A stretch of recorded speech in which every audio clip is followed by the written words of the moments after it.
आज के वीडियो में हम बात करने वाले हैं एक ऐसे हाईजैक के बारे में जिसे अंजाम देने वाले आदमी का ना ही कोई पहले रिकॉर्ड था, जिसने आज के समय के हिसाब से लगभग 15 करोड़ रुपए लेकर प्लेन से 10,000 फीट की ऊंचाई से बिना कुछ सोचे समझे कूद गया।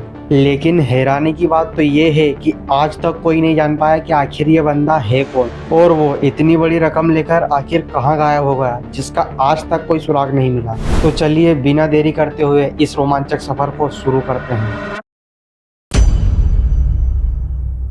24 नवंबर 1971, जगह है Portland. North west Orient airlines की फ्लाइट 305 जिसे पोर्टलैंड से सेटल जाना है। प्लेन में 36 यात्री और 6 क्रू मेंबर सवार हैं। सब कुछ सामान्य चल रहा है।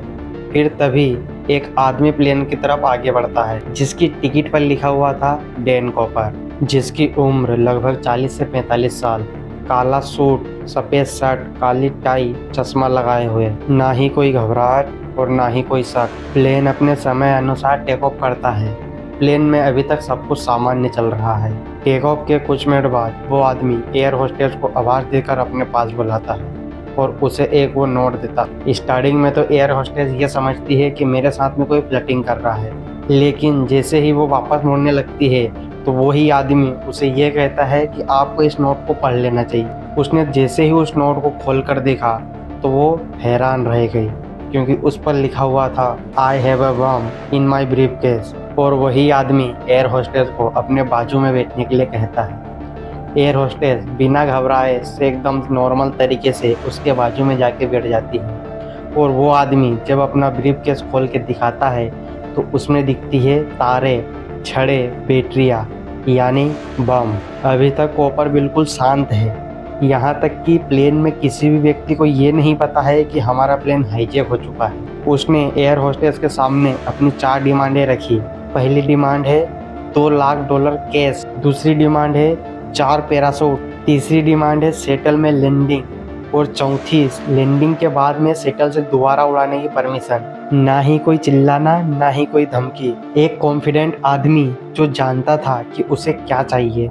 फिर एयर होस्टेस अपनी सीट से खड़ी होकर पायलट और को पायलट की तरफ आगे जाती है और उन्हें अपनी सारी कहानी के बारे में बताती है कि पीछे सब कुछ ऐसा चल रहा है। उसके बाद में पायलट ने कंट्रोल रूम को बताया कि हमारा प्लेन हाईजैक हो चुका है और डैन कॉपर नाम का ये आदमी ये डिमांड रख रहा है। सेटल एयरपोर्ट पर FBI, पुलिस, एयरपोर्ट अथॉरिटी सब कुछ अलर्ट हो चुके थे। सरकार बिना कुछ सोचे समझे उनकी सारी डिमांड को मान लेती है। प्लेन सेटल में लैंड हो रहा है और लैंड होने के बाद में उसे केस और 4 पैराशूट दे दिए जाते हैं और सभी यात्री धीरे धीरे से प्लेन से उतर जाते हैं।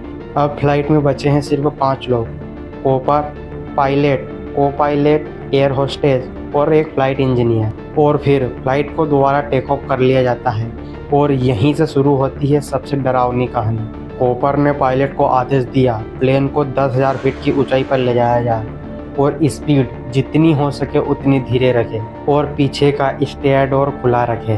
अभी फ्लाइट के बाहर का नज़ारा है घना जंगल, तेज बारिश, बढ़ती हुई ठंड। अब आता है कॉपर अपने एक्टिव मोड में सीधा जंप लगाने के लिए। ये कोई नॉर्मल जंप नहीं था, फिर भी कॉपर एकदम शांत रहता है। रात के करीब 8:13 हो रहे हैं। फ्लाइट क्रू को हल्का सा झटका महसूस होता है रियर डोर खुलने का और अगले ही 10 सेकंड के अंदर कॉपर अपनी फ्लाइट से कूद जाता है, बिना हेलमेट के, बिना कोई एडवांस पैराशूट के और बिना कोई नाइट विजन के। सिर्फ केस, पैराशूट और घना अंधेरा।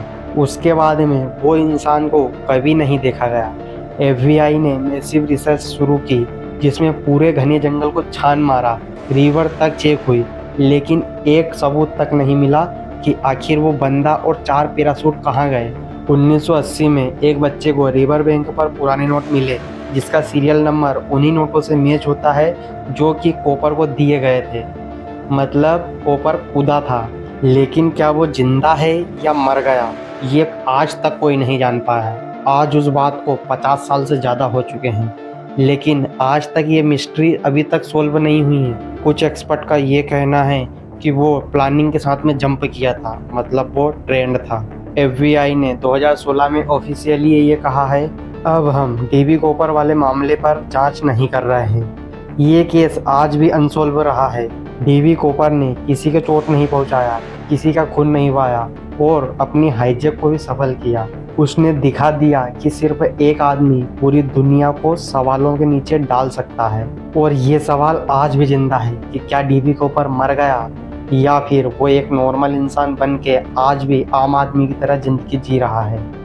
आपको क्या लगता है कमेंट करके बताइए। उम्मीद करता हूँ कि ये वीडियो में आपको काफ़ी ज़्यादा मज़ा आया होगा। मिलते हैं किसी अगले वीडियो में किसी दूसरे टॉपिक के साथ में।